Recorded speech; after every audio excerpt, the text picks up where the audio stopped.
before joining seminary, I helped to facilitate youth ministry camp for 3 summers and went all over the country, to Washington State, to Minnesota, to Arizona, to Ohio. And on this youth ministry camp, we played this game on the 3rd day, and we set up a maze that was a string that was attached to trees all in a circle. But we blindfolded all the teens, and then we placed their hand on one of the strings, told them to follow it along. And as all of them were walking in circles around this string, we told them, "You're in a maze. There is a way out. When you find it, you'll know. If you need help, just raise your hand." And we'd say that over and over again. So they're going in circles and circles, and the way out, of course, is to raise your hand. And one of the facilitators would come out and take you out of the circle and say, "You found the way out, now go and join the group." But inevitably, there was the few teens that would raise their hand immediately, they would come out. But inevitably, there were some very competitive teens who went to the very bitter end and did not want help whatsoever. And they tried to find the way out. Even some ventured to leave the safety of the rope and start walking out blindfolded into the wilderness. And we had to bring them back and "No, that's not the way out. Keep on holding on to that string."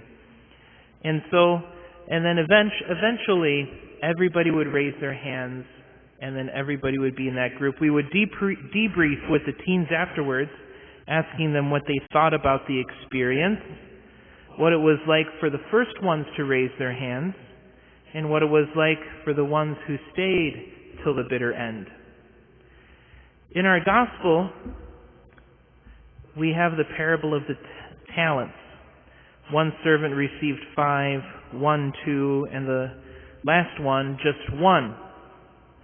And it was certainly a test for them when their master was away. What are they going to do with these talents? But maybe the problem for that one last servant who received only 1 talent is not that he didn't do anything with the talent, but that he didn't ask for help.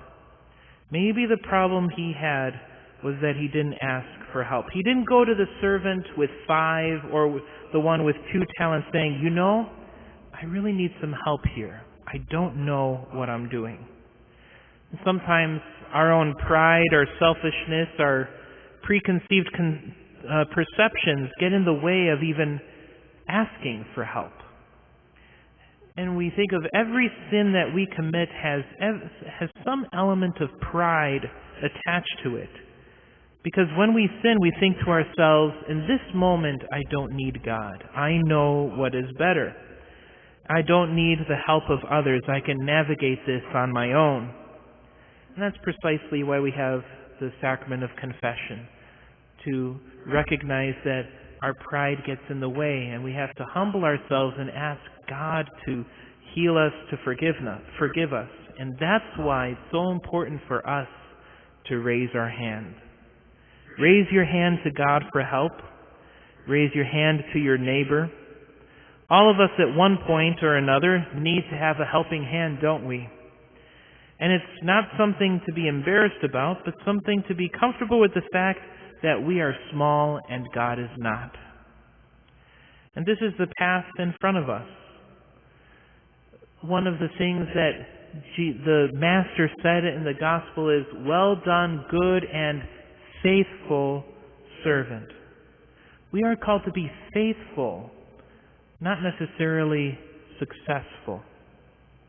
And if the servant who had buried his talent had known that, he might have been able to be at least faithful with what he was given. So, brothers and sisters, you're in a maze. There is a way out. When you find it, you'll know. If you need help, just raise your hand.